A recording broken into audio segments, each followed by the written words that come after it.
जिंदगी में कुछ पल ऐसे आते हैं जब हम जाने जाते हैं कि सबसे तीखे शब्द वह नहीं होते जो गुस्से में चिल्लाए जाते हैं, बल्कि वह होते हैं जो बेपरवाही से फुसफुसाए जाते हैं। नमस्ते, आप सबका हमारे चैनल सबकी कहानी पर स्वागत है। आज मैं आपको एक ऐसी कहानी सुनाने जा रहा हूँ जो शायद आपके दिल को छू ले। यह कहानी है सल्ला देवी की, जिन्होंने अपनी पूरी जिंदगी अपने बेटे के लिए न्योछावर कर दी। लेकिन जब बेटे को उनकी सबसे ज़्यादा ज़रूरत थी, तब बेटे ने उन्हें ही अजनबी बना दिया। चलिए शुरू करते हैं। वो क्षण मेरी ज़िंदगी में एक ठंडी रात में आया था, जब मैं पुणे के एक बड़े अस्पताल के गलियारे में खड़ी थी। बत्तियाँ टिमटिमा रही थी और नर्स तेजी से गुजर रही थी, पर किसी ने मेरी ओर देखा भी नहीं। मैं 12 घंटे का लंबा सफ़र करके आई थी। बस में फटी हुई सीट पर बैठी, जिससे पुराने तेल और खाने की बास आती थी। पूरे रास्ते में बस खिड़की से बाहर देखती रही, कल्पना करती रही कि मैं अपने पोते को पहली बार गले लगाऊंगी। मैंने सोचा था कि मेरा बेटा अनिल गर्व से मुस्कुराएगा और उसकी पत्नी प्रिया मुझे बच्चे को संभालने देगी। लेकिन हकीकत अलग थी। माँ प्रिया चाहती है कि अभी यहाँ सिर्फ उसका नज़दीक परिवार रहे। अनिल की आवाज़ दूर से आती हुई लगी, जबकि वह मुझसे कुछ ही कदम दूर खड़ा था। मैंने उसकी आंखें ढूंढी, वही आंखें जो मैंने 32 साल पहले पहली बार मुलाकात देखी थी। वही आंखों जो बचपन में मुझे प्यार से चमकती थी। अब उन आंखों में शर्म थी, जैसे मैं कोई ऐसी चीज़ हूँ जिसे छुपाया जाना चाहिए। माँ प्लीज जोर मत डालो। प्रिया को आप कभी पसंद नहीं आई। बस दुनिया खामोश हो गई। अस्पताल का शोर, कदमों के आहटे, सब कुछ दूर के धुंधले साए बने गए। मैं ठिठक गई। महसूस किया कि मेरे अंदर कुछ टूट गया है। दरवाजे के पीछे से मेरे पोते को रोने की पहली आवाज़ आई। मैं बाहर खड़ी रही, एक बाहरी व्यक्ति जिसे अंदर आने की अनुमति नहीं थी। मुझे याद है, मैं भी वहाँ माँ थी जो रातों रात उस बच्चे को अपनी बाहों में लिए ठंडी फर्श पर नंगे पैर घूमती थी ताकि उसका रोना थम जाए। मैंने उसे कभी ना कभी कोई गाना सुनाया था और वादा किया था कि सब ठीक हो जाएगा। उसके पिता राजेश चैन से सोते थे और मैं तब तक बच्चे को थामे रहती थी जब तक कि उसकी सांसें सामान्य नहीं हो जाती। और आज वही बच्चा जिसे मैंने अपने हर मुश्किल से बचाया था, कह रहा था कि मेरी ज़रूरत नहीं है। मेरा नाम सल्ला देवी है। मेरी पैदाइश लखनऊ के पास के एक छोटे से गांव में हुई थी। मैं 61 साल की हूँ। मैंने 22 साल की उम्र में राजेश से शादी की। वह शांत थे, मेहनती थे, लेकिन उनका दिल बहुत गर्म था। जब मैं 19 साल की थी तब अनिल का जन्म हुआ था और तब से मेरी पूरी दुनिया अनिल के आसपास घूमने लगी। जब अनिल 15 साल का था तो अचानक दिल का दौरा पड़ने से राजेश हमें छोड़कर चले गए। वो चुपचाप चले गए, जैसे बिना आवाज़ के दरवाजे बंद हो गया हो। उसके बाद हम दो रह गए, मैं और मेरा बेटा, किसी तरह गुजारा करते हुए। मैंने अपनी छोटी सी परचून की दुकान बेच दी और हर छोटा बड़ा काम करने लगी जो मुझे मिल सकता था। रात में क्लिनिकों में सफाई का काम करती थी। मेरे हाथों से डिस्क प्लेट की तीखी महक आती थी। दोपहर में रिसेप्शनिस्ट का काम करती थी। वापस लौटी तो मेरे पैर और पीठ दर्द कर रहे थे, लेकिन मैं हमेशा अनिल को देखकर मुस्कुराती, क्योंकि वही मेरी हर मेहनत का कारण था। और अब वही बेटा मुझे परदेसी निगाहों से देख रहा था। मैंने कुछ नहीं कहा, इसलिए नहीं कि कहने को कुछ नहीं था, बल्कि इसलिए कि कुछ चीज़ें अनकही रहनी चाहिए। मेरी माँ कहती थी, कभी कभी खामोशी हमारा सम्मान होती है।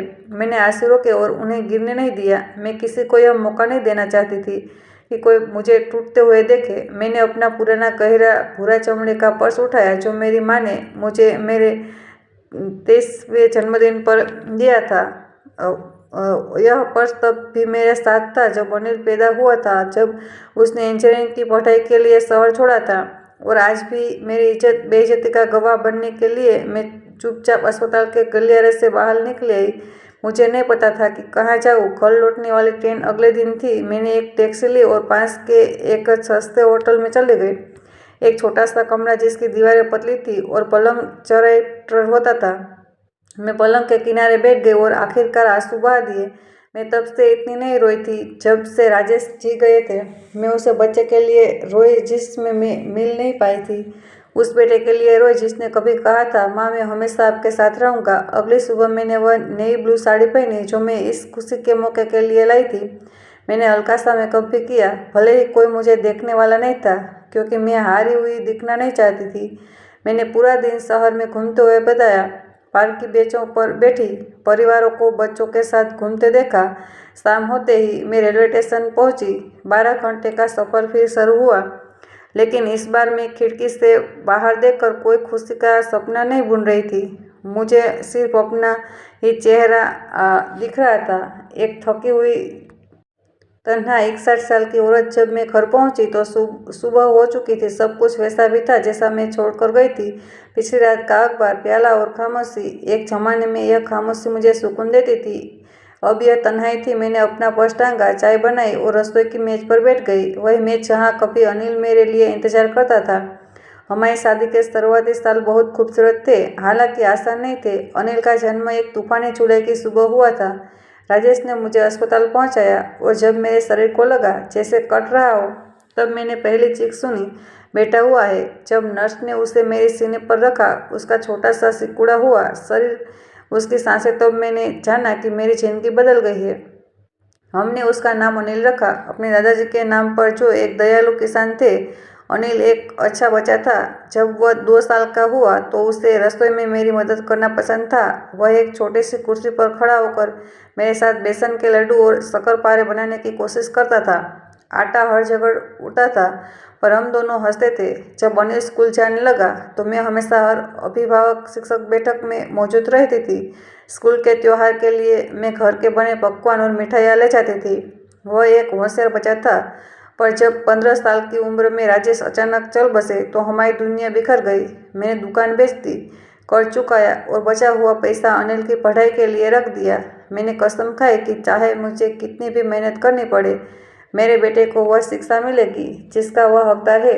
मैंने सुबह 5 बजे से रात 8 बजे तक 2-2 कदम के लिए मेरे हाथ सख्त हो गए।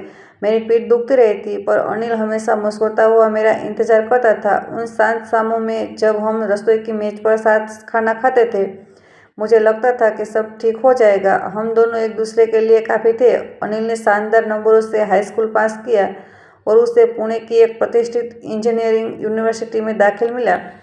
अब मेरी सबसे बड़ी जीत थी। उसने वादा किया था कि वह एक बड़ा पुल बनाएगा और उसका नाम मेरे और राजेश के नाम पर रखेगा। कॉलेज के आखिरी साल में उसने मुंबई में मौका की तलाश शुरू कर दी। मुझे डर लगा। मैंने कहा, यह बहुत दूर है। उसने मेरा हाथ पकड़ा। माँ, आप मेरे लिए सब कुछ हो, पर मुझे बड़ा होना होगा। 2 महीने बाद उसे मुंबई की एक बड़ी कंस्ट्रक्शन कंपनी में नौकरी मिल गई।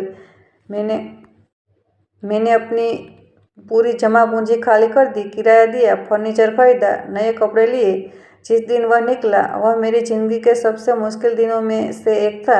शुरुआती 3 महीने सब ठीक रहा। वह रात 9 बजे फ़ोन करता था। हम उसकी नौकरी, मुंबई की भीड़ और मेरी छोटी सी बातों पर घंटों बात करते थे। लेकिन सप्ताह मुश्किल होते थे। मेरा घर उसकी आवाज़, उसके संगीत के बिना खाली लगता था।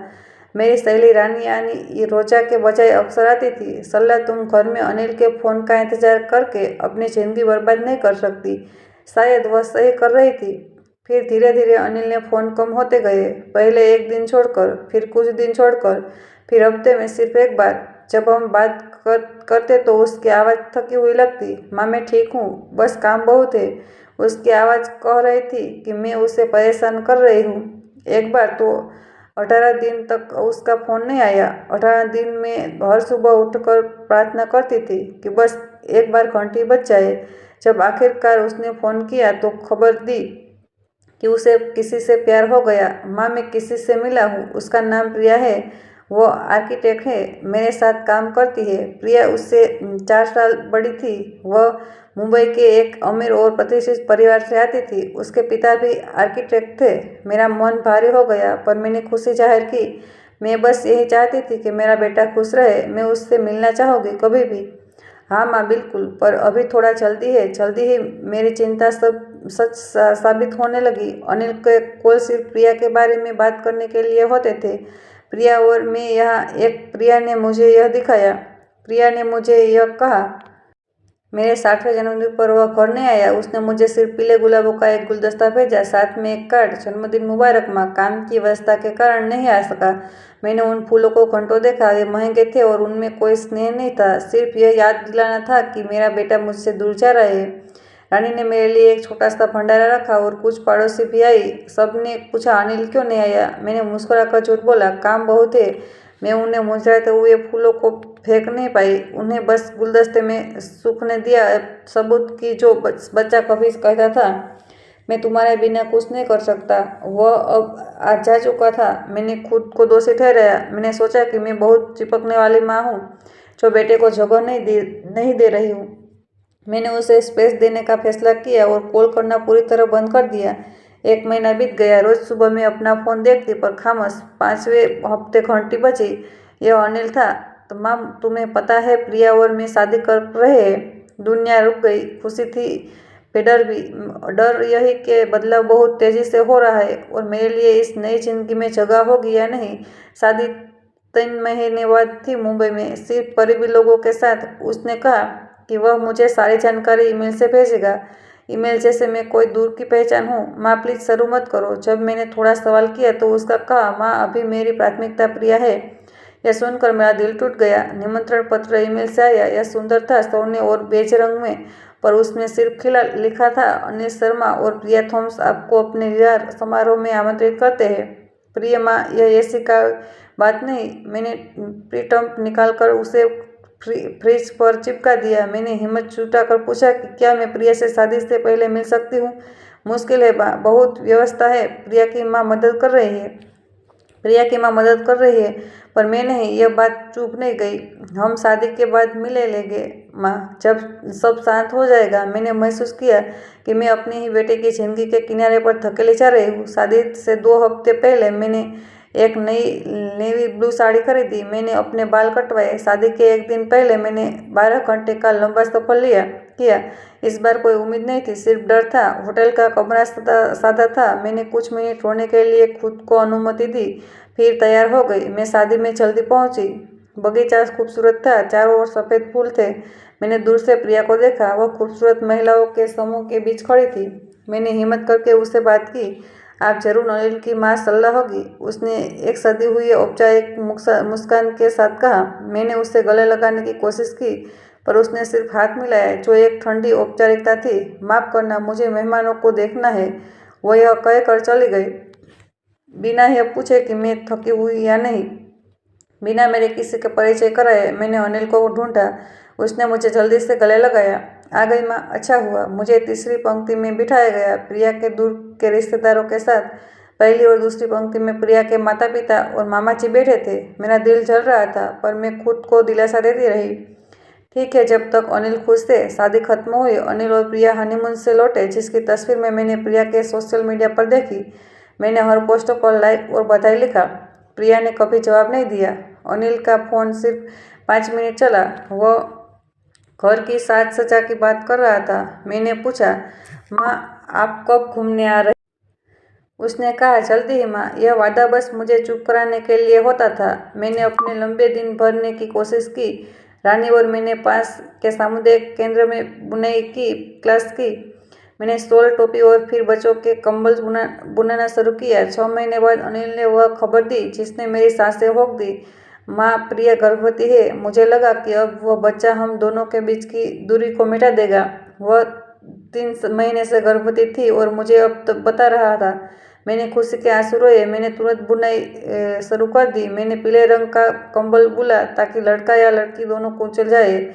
मैंने अनिल को फ़ोन किया, क्या मैं प्रिया से बात कर सकती हूँ? उसे बधाई देना चाहती हूँ। माँ वह आराम कर रही है, मैं बता दूंगा।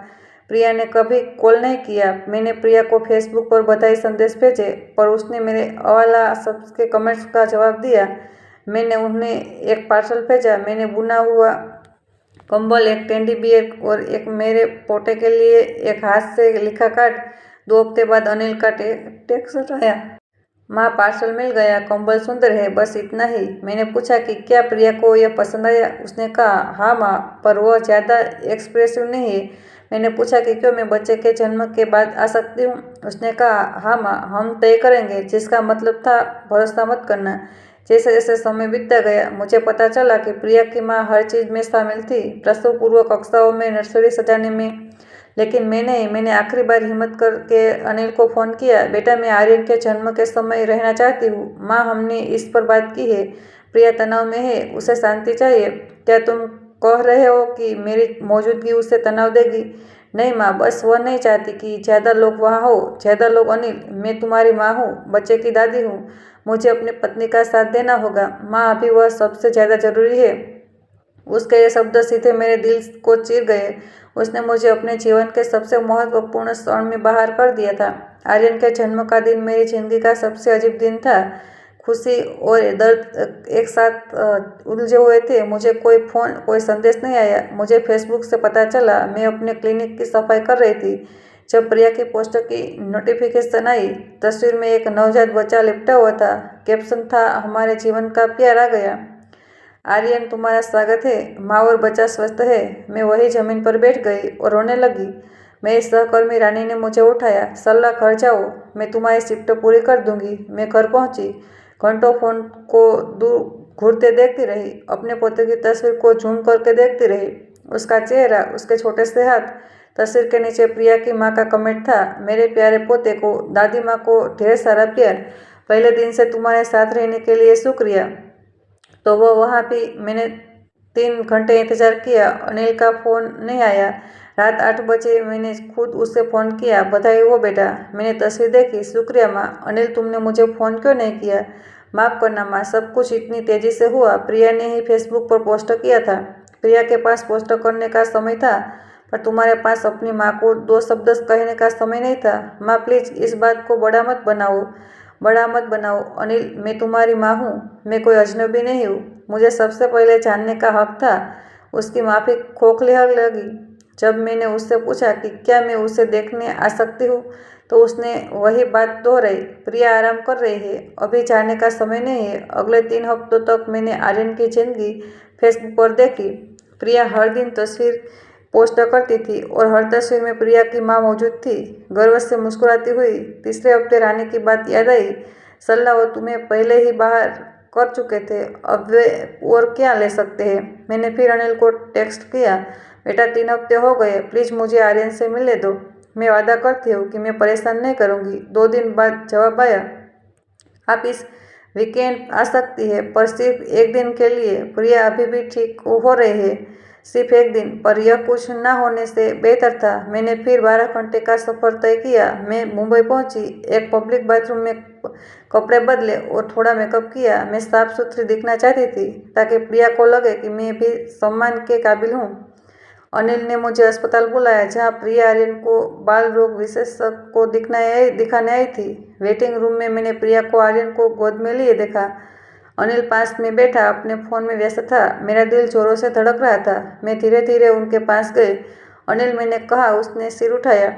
चेहरे पर आश्चर्य और बेचैनी थी। मैंने प्रिया से कहा, तुम बहुत खूबसूरत हो आर्यन। धन्यवाद, उसने कहा, अपनी आंखें मुझ पर टिकाए हुए। मेरी साड़ी से लेकर मेरे जूतों तक कुछ जांच रही थी। क्या मैं इसे गोद में ले सकती हूँ? मैंने पूछा। प्रिया ने बच्चे को और कसकर पकड़ लिया। वह सो रहा है, अगर मैंने हिलाया तो वह उठ जाएगा और परेशान करेगा। मैं बैठ गई। अगले 20 मिनट भारी और खामोश थे। अनिल फ़ोन पर था, प्रिया सीधे देख रही थी। जब आर्यन थोड़ा हिला तो मैंने फिर पूछा, क्या अब उसे भूख लगी है? प्रिया यह कहकर वॉशरूम की ओर चली गई। आधा घंटा वह अंदर रही। अनिल ने मेरी तरफ देखा भी नहीं। जब वे डॉक्टर से मिलकर बाहर आए तो मैंने पूछा कि क्या हम उनके घर जा सकते हैं? अनिल व प्रिया ने आंखें मिलाई। दरअसल माँ, प्रिया थकी हुई है। हमारे घर पर आज दोपहर प्रिया का परिवार आ रहा है। बहुत भीड़ होगी, आप थक जाएगी। मैंने अनिल को देखा, उम्मीद की कि वह कहेगा, माँ आप मेरी माँ है, आप क्यों नहीं रुक सकती, पर उसने सिर्फ इतना कहा, माँ प्लीज़ इसे और मुश्किल मत बनाओ। यह वही शब्द थे जो उसने फिर दोहराए। मैंने अपनी आवाज़ अजीब सी पाते हुए कहा, ठीक है, मैं समझ गई। हम एक फेंके में रुक बातचीत असहज थी।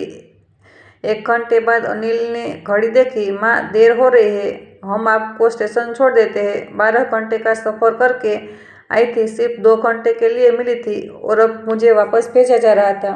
टैक्सी में आखिरकार मुझे आर्यन को गोद में लेने का मौका मिला, सिर्फ 5 मिनट में के लिए। प्रिया ने हिचकिचाते हुए मुझे उसे थमाया। उसका छोटा सा शरीर नरम और गर्म था। मैंने उसे चूमा और फुसफुसाया, हेलो प्यारे, मैं तुम्हारी दादी हूँ, मैं तुमसे बहुत प्यार करती हूँ। टैक्सी स्टेशन पहुँची। अनिल ने मेरा सामान उतारा। आने के लिए शुक्रिया माँ। उसने अजीब सा गले लगाया और कार में वापस चढ़ गया। कार दूर चली गई और मैं वहाँ अकेली खड़ी रह गई। 12 घंटे का सफ़र, 2 घंटे की मुलाकात, 5 मिनट का प्यार और 12 घंटे का वापसी का सफ़र। मैं स्टेशन के अंदर गई और अपना फ़ोन निकाला। प्रिया ने अभी अभी एक नई तस्वीर पोस्ट की थी। कैफे में नाश्ता करके हुए वे दोनों मुस्कुरा रहे थे। आर्यन बीच में सो रहा था। कैप्शन था, जिसने मैं प्यार करती हूँ उनके साथ एक खूबसूरत सुबह। मैं उस तस्वीर में कहीं नहीं थी, जैसे मैं कभी मौजूद ही नहीं थी। और वही उस भीड़ भरे स्टेशन पर मुझे आखिरकार सब समझ में आ गया। वे मुझे अपनी ज़िंदगी में नहीं चाहते थे। अनिल ने अपनी माँ को मिटाने का फैसला कर लिया था। मैं वापस ट्रेन में बैठी। इस लंबी यात्रा में रोई नहीं, मैंने सिर्फ अनिल की बचपन की तस्वीर को देखा और सोचा कि वह बदलाव कब आया।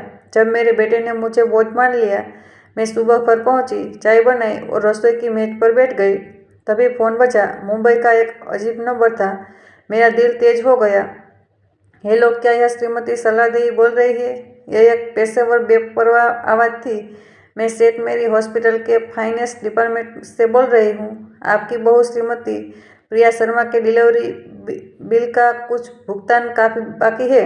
बीमा ने ज़्यादातर कवर कर दिया है, लेकिन निजी कमरा, विशेष दवाइयों और अतिरिक्त प्रक्रियाओं के लिए रुपया 8 लाख का शेष बैलेंस है। आपके बेटे अनिल शर्मा ने भुगतान के लिए अपना फ़ोन नंबर आप तात्कालिक संपर्क के रूप में सूचीबद्ध किया है। रुपया 8 लाख। उसने मुझे 3 हफ्तों के कॉल नहीं किया था। मेरे पोते को जन्म पर मुझे दूर कर रखा है। मुझे सिर्फ 5 मिनट के लिए पोते को गोद में लेने दिया था, लेकिन बिल चुकाने के लिए उसने मेरा नंबर दे दिया था, जैसे मेरी कीमत सिर्फ पैसों में थी। श्रीमती देवी, क्या आप इसे हफ्ते भुगतान कर सकती है? मैंने गहरी सांस ली। मेरे अंदर कुछ टूट गया, पर वह दर्द नहीं बल्कि जागृति थी। मुझे वर्षों का त्याग, 2 नौकरियां बेची गई, दुकान, सब याद आ गया। श्रीमती देवी, हमें जवाब चाहिए, वरना हमें कानूनी कार्रवाई शुरू करनी पड़ेगी, जिसका असर आपके बेटे के क्रेडिट पर पड़ सकता है। मेरी आवाज़ शांत स्पष्ट निकली। मुंबई में मेरा कोई परिवार नहीं है। माफ़ कीजिए, पर हमारे रिकॉर्ड के अनुसार आप अनिल शर्मा की माँ है। मैंने उसे बीच में ही काट दिया। मेरी आवाज़ मेरे लिए भी अजनबी थी। तब रिकॉर्ड गलत है। मेरा अनिल शर्मा नाम का कोई बेटा नहीं है। इस बिल से मेरा कोई लेना देना नहीं है। पर मैडम, गुड बाय। मैंने फ़ोन कट किया। मैंने पहली बार अपने बेटे को ना कहा था और कुछ टूटा नहीं था। आकाश नीला था और मैं सांस ले रही थी। मुझे अपनी ताकत वापस मिली। अगले 3 दिन खामोशी रही। मैंने फ़ोन बंद रखा। तीसरे दिन मैंने ऑन किया तो अनिल के 27 मिस कॉल थे, 15 संदेश थे। पहले जरूरी, फिर हताश, फिर गुस्से वाले। आखिरी संदेश में लिखा था, प्रिया तुम्हारे बारे में सही थी। तुम हमेशा मतलबी रही हो। मतलबी, वो महिला जिसने अपनी पूरी जिंदगी अपने बच्चे के भविष्य के लिए काम किया, आज मतलबी थी।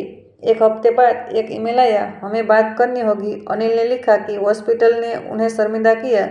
उसने कहा कि पिता कहते थे कि परिवार मुश्किल समय में एक दूसरे की मदद करता है। मैंने हमेशा तुम्हारी मदद की है और अब जब मुझे तुम्हारी ज़रूरत है तो तुम ऐसा कर रहे हो।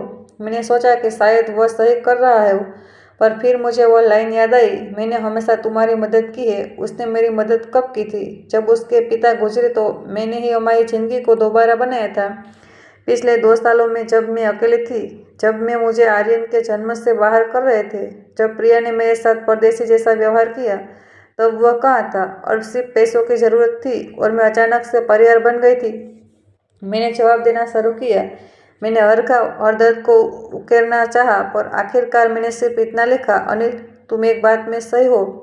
तुम्हारे पिता ने सिखाया था कि परिवार को एक दूसरे की मदद करनी चाहिए, लेकिन उन्होंने यह भी सिखाया था कि परिवार का मतलब है सम्मान और परवाह। मैंने तुमसे अपनी ज़िंदगी में जगह मांगी थी, अपने पोते को देखने की भीख मांगी थी।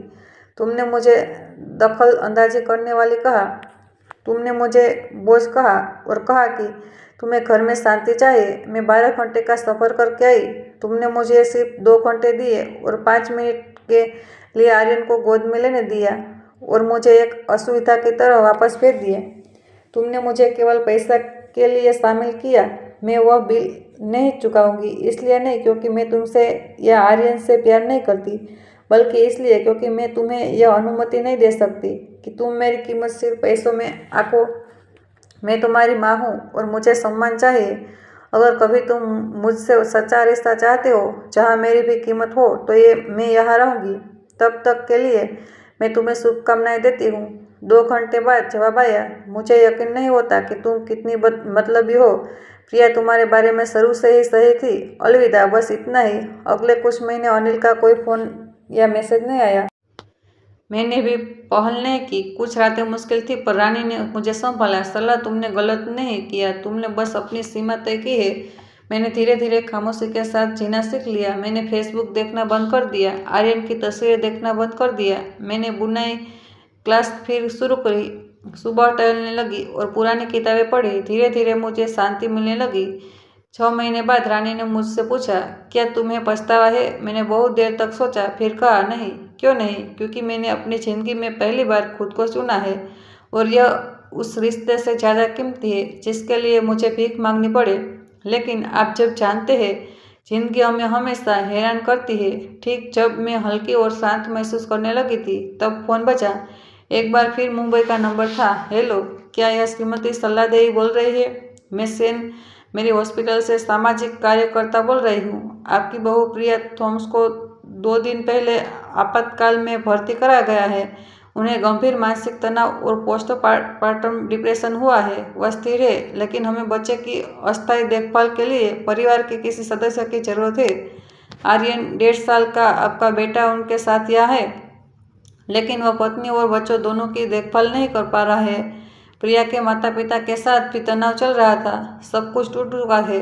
आप उनकी आखिरी उम्मीद है। मैं खामोश रही। 1.5 साल तक कोई बात नहीं, कोई मुलाकात नहीं, और अब उन्हें मेरी ज़रूरत थी। क्या आप बच्चे को लेने आ सकती है? मैंने आर्यन के बारे में सोचा, जो इस बारे तनाव में महसूस था। मैंने अनिल के बारे में सोचा, जिसने मुझे चोट पहुंचाई थी। फिर मैंने खुद के बारे में सोचा, वह औरत जिसने 1 साल अपनी शांति को वापस लाने में लगाया था। फिर मैंने अपना फैसला किया, मैं चाहूँगी क्योंकि वह मेरा पोता था। पर इस बार अपनी शर्तों पर। मैंने रात को ट्रेन पकड़ी। यह 12 घंटे का सफ़र अलग था। मैं भीख मांगने नहीं जा रही थी, मैं अपनी मर्जी से जा रही थी। जब मैं हॉस्पिटल पहुंची, अनिल वेटिंग रूम में बैठा था, थका हुआ, उदास। जैसे ही उसने मुझे देखा, वह टूट गया और उसने मुझे गले लगा लिया। माँ, मुझे माफ़ कर दो, आप हर बात पर सही थी। मैंने सिर्फ उसके कंधे पर हाथ रखा। रास्ते में उसने मुझे सब बताया। नौकरी चली गई, प्रिया के माता पिता के साथ रहने लगे, और फिर प्रिया का डिप्रेशन। जब मैं देखभाल केंद्र पहुंचे, आर्यन एक छोटी कार से खेल रहा था। उसने ऊपर देखा। मैं पास जाकर कहा, हाय आर्यन, मैं हूँ तुम्हारी दादी। वह छोटा शर्मिला बच्चा मेरे गले लग गया और उस क्षण मेरे अंदर कुछ ठीक हो गया। अगले कुछ महीनों तक मैंने आर्यन की देखभाल की, जबकि प्रिया का इलाज चल रहा था और अनिल छोटे मोटे काम कर रहा था। 2 हफ्ते बाद जब प्रिया को छुट्टी मिली, उसने मुझे देखकर आंसू बहा दिया। मुझे माफ़ कर दो, मैं डरी हुई थी कि मैं इतनी अच्छी नहीं हूँ और आप मुझे जब जज करेगी। मैंने उसे एक मौका दिया। यह आसान नहीं था। दर्द भरी बातचीत हुई, आंसू बहे, पर हमने सम्मान के आधार पर अपने रिश्ते को फिर से बनाना सीखा। अनिल ने सीखा कि शादी परिवार को बाहर रखकर नहीं चल सकती। प्रिया ने सीखा कि अहंकार और डर सब कुछ तबाह कर सकते हैं। और मैंने सीखा कि मेरी कीमत इस बात पर निर्भर नहीं करती कि दूसरों को मेरी कितनी ज़रूरत है, बल्कि इस बात पर करती है कि वे मेरा कितना सम्मान करते थे। अनिल ने अपनी खुशी को दूर रखकर लगभग सब कुछ खो दिया, और तब उसने महसूस किया कि प्यार करने वालों को बाहर करना सिर्फ अकेलापन लाता है। आखिरकार न्याय बदले से नहीं, बल्कि सबक से मिला। अनिल ने सीखा कि सम्मान कमाया जाता है, मांगा नहीं जाता। और मैंने सीखा कि गरिमा के साथ छोड़ देना हताश होकर चिपके रहने से कहीं ज़्यादा ताकतवर होता है। अब आर्यन 4 साल का हो गया है। जब भी मैं जाती हूँ, वह दौड़कर मेरे पास आता है। मुझे अब गले मिलने की भीख नहीं मांगनी पड़ती। मैं उसकी दादी हूँ और यह काफ़ी है। अनिल और मेरे बीच अब एक सच्ची ईमानदारी बातचीत होती है। प्रिया और मैं नज़दीकी दोस्त नहीं है, पर हमारे बीच सम्मान है, और यह ज़बरदस्ती के प्यार से कहीं ज़्यादा कीमती है। आज सुबह मैंने अपने पुराने चमड़े के पर्स में देखा और 2 तस्वीरें निकाली, एक अनिल के बचपन की और दूसरी हम चारों की पार्क में हंसते हुए। दोनों एक ही कहानी बताती है, एक माँ की जिसने सब कुछ दिया, टूटी और आखिरकार खुद को पा लिया। तो आप सब याद रखिएगा, अपनी सीमाएं तय करना सही है, ना कहना सही है, उन लोगों से दूर चलना सही है जो आपकी कीमत नहीं समझते, चाहे वो आपका अपना परिवार ही क्यों ना हो। मैंने कभी सोचा था कि एक अच्छी माँ होने का मतलब है हमेशा वहाँ रहना, लेकिन मैंने सीखा है कि एक अच्छी माँ होने का मतलब यह भी है कि आप अपने बच्चों को दिखाइए कि किसी को भी, यहाँ तक कि उन्हें भी, आपको बेकार महसूस कराने का हक नहीं है। अब 65 साल की उम्र में मैं खुश हूँ, इसलिए नहीं कि जिंदगी परफेक्ट है, बल्कि इसलिए कि मेरी खुशी अब किसी और पर निर्भर नहीं करती। मेरे पास मेरा पोता है, मेरा बेटा है, कई ईमानदार रिश्ता है और सबसे महत्वपूर्ण मेरे पास मैं खुद हूँ। अगर आपको मेरी यह कहानी अच्छी लगी हो तो प्लीज़ लाइक करें, कमेंट करें और हमारे चैनल को ज़रूर सब्सक्राइब करें। अपनी कहानियाँ भी हमारे साथ साझा करें। याद रखिएगा, हर कहानी चाहे कितनी भी दर्दनाक क्यों ना हो, हमें सहन शक्ति का एक सबक सिखाती।